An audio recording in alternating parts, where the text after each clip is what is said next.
اعوذ باللہ نحمده ونصلي على رسوله الكريم اما بعد فاعوذ بالله من الشيطان الرجيم بسم الله الرحمن الرحيم رب اشرح لي صدري ويسر لي امري واحلل عقدة من لساني يفقهوا قولي۔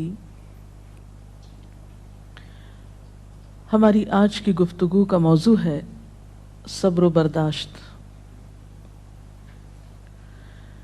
دنیا کی زندگی میں کوئی انسان بھی رنج و غم، مصیبت و تکلیف، آفت و ناکامی اور نقصان سے بے خوف نہیں رہ سکتا۔ ہر انسان پر کسی نہ کسی وقت ایسی چیز آتی ہی ہے جو اسے ناگوار ہوتی ہے، جو اسے ناپسند ہوتی ہے، اور یوں بسا اوقات انسان کو ناپسندیدہ حالات میں ڈال کر اس کی آزمائش کی جاتی ہے۔ قرآن پاک میں اللہ تعالیٰ فرماتے ہیں وَنَبْلُوكُمْ بِالْخَيْرِ وَالشَّرِّ فِتْنَةً، ہم تمہیں اچھے برے حال میں مبتلا کر کے تمہاری آزمائش کریں گے۔ ایک اور جگہ پر فرمایا خَلَقَ الْمَوْتَ وَالْحَيَاةَ لِيَبْلُوَكُمْ أَيُّكُمْ أَحْسَنُ عَمَلًا، اس نے موت اور زندگی کو بنایا تاکہ وہ تمہارا امتحان لے کر دیکھے، تمہیں آزما کر دیکھے کہ تم میں اچھے کام کون کرتا ہے۔ اچھے وقت میں، اچھے حالات میں اچھا بننا، موافق ماحول میں، خوشگوار حالات میں، یہ مشکل نہیں ہوتا، لیکن اس وقت اچھا بن کے دکھانا جب انسان پر ایسے حالات آئیں جو اس کے لیے تکلیف اور پریشانی کا باعث ہوں، اس کی مرضی کے مطابق نہ ہوں، ایسے میں ہی کسی انسان کا صحیح طور پر پتہ چلتا ہے کہ وہ دراصل کیسا انسان ہے۔ اب جب بھی کوئی مشکل آتی ہے یا مصیبت آتی ہے تو اس وقت انسان کے سامنے دو راستے ہوتے ہیں۔ ایک تو یہ کہ اس مشکل یا مصیبت کا صحیح طور پر مقابلہ کرے، اس میں مثبت رویہ اختیار کرے، صبر سے کام لے، اور دوسرا راستہ یہ کہ انسان اس پر چیخے چلائے، پریشان ہو، حواس کھو بیٹھے، مایوسی کا شکار ہو۔ اب ان دونوں راستوں کو دیکھ کر آپ خود فیصلہ کر سکتے ہیں کہ کون سا راستہ آپ کے حق میں زیادہ مفید ہو سکتا ہے۔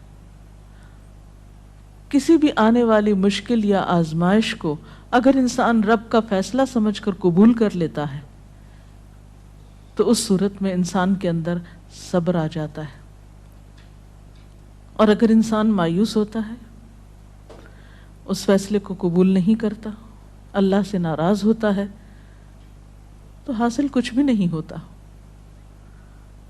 اس اجر کو بھی چھوڑ بیٹھتا ہے جو صبر کی صورت میں اسے اس مصیبت پر مل سکتا تھا، اس سے بھی ہاتھ دھو بیٹھتا ہے، اور دوسری طرف مسئلہ حل بھی نہیں ہوتا۔ اس کے برعکس جو لوگ مصیبت پر صبر کرتے ہیں ان کے بارے میں قرآن پاک میں آتا ہے وَبَشِّرِ الصَّابِرِينَ الَّذِينَ إِذَا أَصَابَتْهُمْ مُصِيبَةٌ قَالُوا إِنَّا لِلَّهِ وَإِنَّا إِلَيْهِ رَاجِعُونَ أُولَئِكَ عَلَيْهِمْ صَلَوَاتٌ مِّن رَّبِّهِمْ وَرَحْمَةٌ وَأُولَئِكَ هُمُ الْمُهْتَدُونَ، اور خوشخبری ان لوگوں کو دیجیے جو مصیبت پر صبر کرتے ہیں اور کہتے ہیں کہ ہم اللہ کے ہیں اور اللہ ہی کی طرف ہمیں واپس جانا ہے۔ ان لوگوں پر ان کے رب کی طرف سے بڑی عنایات ہوں گی اور اس کی رحمت ہوگی، اور ایسے ہی لوگ راہ ہدایت پر ہوتے ہیں۔ گویا مصیبت کے وقت صبر کرنے والا اللہ تعالیٰ کی خاص رحمت اور عنایت کا مستحق ہو جاتا ہے۔ یہاں ایک سوال یہ پیدا ہوتا ہے کہ اگر انسان اللہ تعالیٰ کا محبوب ہے اور اللہ تعالیٰ اپنے بندوں سے پیار کرتا ہے تو پھر انہیں مشکل میں کیوں ڈالتا ہے، ان کا امتحان کیوں لیتا ہے؟ تو بات یہ ہے کہ دنیا میں بھی امتحان کے بغیر انسان کی اصل قدر و قیمت سامنے نہیں آتی۔ مثلاً ایک ماں اپنے بچے سے پیار کرتی ہے لیکن اس کو اسکول بھیجتی ہے، جب امتحان کا وقت آتا ہے تو گھر نہیں بٹھا لیتی، امتحان کے لیے بھیجتی ہے تیار کر کے، اور امتحان سے جب بچہ گزرتا ہے تو ہی وہ پہچانتا ہے کہ اب وہ کس قابل ہے۔ کامیابی امتحان کے بعد ہی آتی، بغیر امتحان کے تو کامیابی کا تصور ہی نہیں۔ اسی طرح ہم دیکھتے ہیں کہ دنیا کی تاریخ میں جس طرح کے بھی لوگ آئے، خواہ وہ نیک آئے یا بد آئے، اچھے یا برے، انبیاء اور صالحین تھے یا فاسقین و فجار تھے، آزمائشیں ہر ایک کی زندگی میں آئیں۔ اس دنیا میں سب کو امتحانوں سے گزرنا پڑا۔ ہاں، یہ فرق ضرور ہے کہ اللہ کے پیاروں نے اللہ کی طرف سے آئے ہوئے امتحان پر کبھی شکوہ نہیں کیا، بے صبری سے اور جلد بازی سے کام نہیں کیا، بلکہ اس کے برعکس صبر سے کام لیا۔ نبی صلی اللہ علیہ وسلم نے فرمایا کہ اذا احب اللہ قوما، جب اللہ کسی قوم سے، کسی گروہ سے محبت کرتا ہے، ابتلاہم، تو ان کو آزما لیتا ہے۔ گویا آزمائش اللہ کی طرف سے کسی ناراضگی کی علامت ہی نہیں، بلکہ بسا اوقات وہ اس کی محبت کی علامت ہوتی۔ پھر فرمایا کہ جو شخص اس پہ راضی ہو جاتا ہے اللہ اس کے لیے راضی ہو جاتا ہے، اور جو ناراض ہوتا ہے اللہ تعالیٰ اس سے ناراض ہو جاتا ہے۔ لیکن وہ لوگ جو کسی بھی دکھ، تکلیف اور آزمائش کے وقت صبر کرتے ہیں تو ان کے بارے میں خوشخبریاں بھی ہیں۔ ایک جگہ پر آتا ہے ان اللہ مع الصابرین، اللہ صبر کرنے والوں کے ساتھ ہے۔ وبشر الصابرین، صبر کرنے والوں کو بشارت دے دو۔ اور قیامت کے دن تو صبر کرنے والوں کا اجر بے پناہ ہے۔ حدیث میں آتا ہے قیامت کے روز دنیا میں عافیت سے رہنے والے جب آزمائش میں مبتلا لوگوں کے اجر کو دیکھیں گے، یعنی قیامت کے دن جو ان کو اجر ملے گا اس کو دیکھیں گے تو تمنا کریں گے کہ اے کاش دنیا میں ہماری جلد کینچیوں سے کاٹ دی جاتی اور ہم بھی صبر کرتے اور آج ہمیں بھی اتنا بڑا اجر ملتا۔ اور اس کے علاوہ جو بھی مصیبت، تکلیف، حتیٰ کہ کانٹا بھی چبھتا ہے بندہ مومن کو تو اللہ تعالیٰ اس کے بدلے میں بھی انسان کے گناہ معاف کرتا رہتا ہے۔ اس لیے کبھی بھی اس بات پر پریشان نہیں ہونا چاہیے کہ کوئی مصیبت جو آ گئی تو یہ شاید اللہ تعالیٰ کی ناراضگی ہی کا ذریعہ ہے۔ نہیں، اسی پریشانی میں آپ اللہ کی رضا کو بھی پا سکتے ہیں۔ نبی صلی اللہ علیہ وسلم نے فرمایا جس مسلمان کو کوئی قلبی اذیت، جسمانی تکلیف، بیماری، رنج، دکھ، غم، کچھ بھی جو پہنچتا ہے، حتیٰ کہ اگر اسے کانٹا بھی چبھ جاتا ہے اور وہ اس پہ صبر کرتا ہے تو اللہ تعالیٰ اس کے بدلے اس کے گناہوں کو معاف کر دیتا ہے۔ اس لیے تکلیف مانگنی تو نہیں چاہیے، عافیت کی دعا پسندیدہ ترین دعاؤں میں سے ہے، لیکن اگر تکلیف آ جائے تو اس پر واویلا نہیں کرنا چاہیے، اس کو اللہ کا فیصلہ سمجھ کر قبول کر لینا چاہیے اور اس وقت صبر سے کام لینا چاہیے۔ اب سوال یہ پیدا ہوتا ہے کہ صبر کیا کیسے جائے؟ تو اس کے لیے شعوری کوشش کی ضرورت ہوتی ہے۔ حدیث پاک میں آتا ہے من یتصبر یصبرہ اللہ، جو صبر کرے گا اس کو اللہ صبر دے دے گا۔ تو گویا سب سے پہلے نیت اور ارادے کی ضرورت ہے، اللہ کے فیصلے کو قبول کرنا، ایکسپٹ کر لینا کہ جو ہونا تھا ہو گیا، آپ اسے تبدیل نہیں اب کر سکتے۔ مثلا کوئی شخص فوت ہو گیا، آپ اس کو دنیا میں لا تو نہیں سکتے، اب کیا اللہ کے فیصلے کو قبول کر لیجئے اور اس طرح بہیو کیجئے کہ اللہ راضی ہو جائے کہ ہاں اس میرے بندے نے میری بات کو قبول کر لیا، اس کا برا نہیں مانا۔ پھر اسی طرح انسان اپنے رب کی طرف سے ملنے والی نعمتوں کو اس موقع پہ یاد کرے۔ جب ایک چیز جاتی ہے تو بہت سی ہمارے پاس بھی تو ہوتی ہیں، عموماً ہم اس کے پیچھے تو بہت روتے ہیں جو چلی جاتی ہے، اور جو نعمتیں ابھی ہمارے ہاتھ میں ہیں، ابھی ہمارے پاس ہیں، ان پر ہماری توجہ ہی نہیں جاتی۔ مثلا خدا نخواستہ بچوں میں سے اگر ایک فوت ہو گیا تو باقی تو ہیں، اگر خدا نہ خواستہ اولاد نہیں تو والدین تو ہیں، وہ نہیں بہن بھائی تو ہیں، صحت سلامتی عطا کی ہے، ساری نعمتیں اگر انسان ان کا احساس کرتا رہے، ان کا ذکر کرتا رہے، ان کو تسلیم کرتا رہے، تو انسان کے اندر صبر و رضا کی کیفیت پیدا ہوتی ہے۔ اور پھر اگر پھر بھی دل میں صبر نہ آئے تو ان لوگوں کے حالات پر نظر ڈالی جائے جو ہم سے زیادہ مصیبتوں کا شکار ہے۔ اگر ہم کسی ایک بیماری میں خدا نخواستہ مبتلا ہیں تو ان لوگوں کو جا کر ہسپتالوں میں دیکھیے جو ایک وقت میں کئی ایک بیماریوں میں مبتلا ہیں۔ تو ہمیشہ تکلیف میں اپنے سے بڑی تکلیف والے پہ نظر ڈالیں گے تو اپنی بھول جائیں گے۔ اور اس کے ساتھ ساتھ یہ ہے کہ انسان کو دعا بھی کرتے رہنا چاہیے۔ قرآن پاک میں بھی ایسی دعائیں ملتی ہیں جیسے ربنا افرغ علینا صبرا وتوفنا مسلمین، ربنا افرغ علینا صبرا وثبت اقدامنا، ان دعاؤں کو بھی پڑھنا چاہیے۔ اسی طرح حضرت ابن عباس کا بیان ہے کہ نبی صلی اللہ علیہ وسلم جب کسی رنج و غم میں مبتلا ہوتے تو یہ دعا کیا کرتے تھے، لا الہ الا اللہ رب العرش العظیم، لا الہ الا اللہ رب السماوات و رب الارض و رب العرش الکریم۔ تو اللہ کا ذکر، اس کی دی ہوئی نعمتوں کا شکر انسان کے لیے صبر کے معاملے کو آسان کر دیتا ہے۔ اور حقیقت یہ ہے کہ صبر سے بڑھ کر کوئی چیز نہیں جو انسان کے لیے اتنی فائدہ مند ہو، جیسا کہ ایک بخاری کی حدیث میں آتا ہے، ما اعطی احد عطاء ما اعطی احد عطاء خیرا واوسع من الصبر۔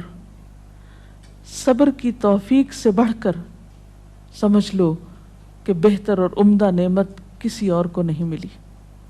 یعنی جس کو صبر کرنے کی توفیق ہو گئی، ہمت ہو گئی، تو سمجھ لیجئے کہ اس کو سب سے بڑھ کر نعمت مل گئی۔ یہ توفیق رب کی نعمتوں میں سے ایک بڑی نعمت ہے۔ اور ایک اور روایت میں تو صبر کو آدھا ایمان کہا گیا، صبر نصف الایمان۔ اور مومن کا حال کچھ یوں بتایا گیا، یعنی مومن کی شان، آپ صلی اللہ علیہ وسلم نے فرمایا کہ مومن کی شان بھی عجیب ہے، اور یہ شان مومن کے سوا کسی اور کو نصیب نہیں ہوتی۔ ان اصابتہ سراء شکر فکان خیر لہ وان اصابتہ ضراء صبر فکان خیر لہ، کہ اگر اسے راحت اور خوشی ہوتی ہے تو وہ شکر کرتا ہے، اس طرح اپنی نیکی کو بڑھا لیتا ہے، اور اگر اسے کوئی تکلیف پہنچتی ہے تو صبر کرتا ہے، اور اس سے وہ اپنے درجے بڑھا لیتا ہے۔ تو گویا صبر ہر حال میں انسان کے لیے فائدہ مند ہے اور انسان کے درجات کو بڑھانے کا ذریعہ ہے۔ اس کے برعکس بے صبری انسان کے لیے کسی طور پر بھی فائدہ مند نہیں۔ بے صبری سے کوئی کام نہیں بنتا، بے صبری سے کوئی بھی نتیجہ نہیں نکلتا، آپ تقدیر کے کسی فیصلے کو پلٹا نہیں سکتے۔ اس لیے صبر کرنا فائدہ مند ہے۔ اللہ تعالیٰ سے اس کی توفیق مانگنی چاہیے۔ اللہ تعالیٰ ہم سب کو اپنی عافیت میں رکھے، اور اگر اس کے فیصلے سے کوئی آزمائش زندگی میں آئی ہوئی ہے تو اس پر صبر کے ساتھ اللہ سے رجوع کرنے کی توفیق ملتی رہے۔ اس سلسلے میں اگر کوئی سوال ہو آپ کے ذہن میں۔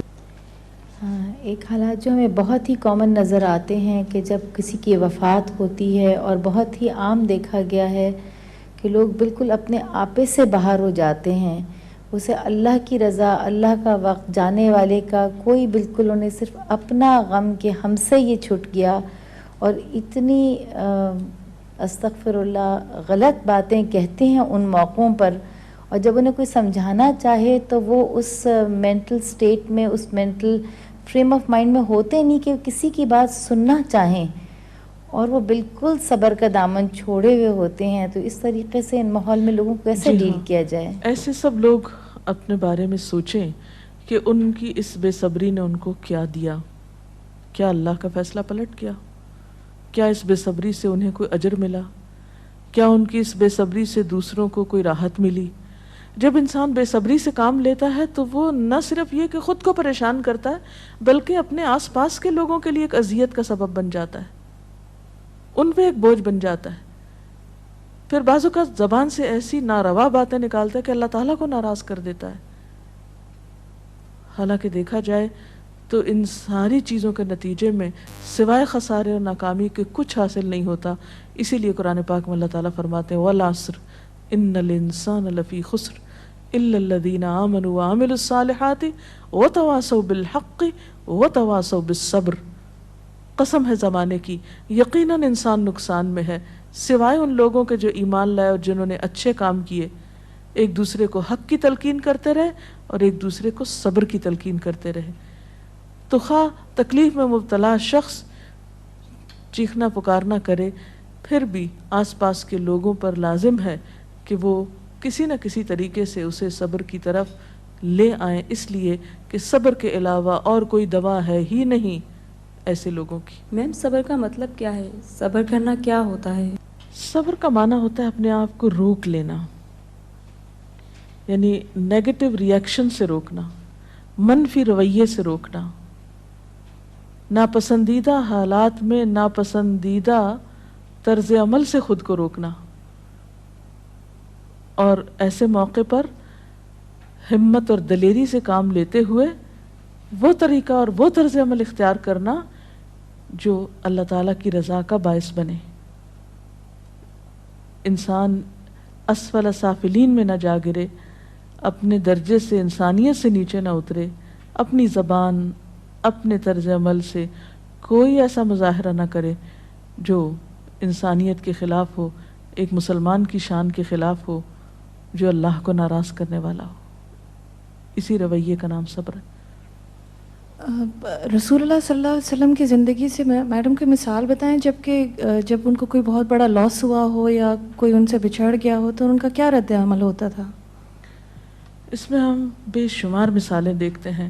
مثلاً آپ دیکھتے ہیں کہ سفر طائف کے موقع پر جب آپ صلی اللہ علیہ وسلم کو لوگوں نے پتھروں سے مارا، آپ پہ آوازیں کسے، آپ نے ان کو بد دعا تک نہیں دی، خاموشی اختیار کی، پیدل چلتے آئے، پھر ایک باغ میں آ کر آپ نے آرام فرمایا.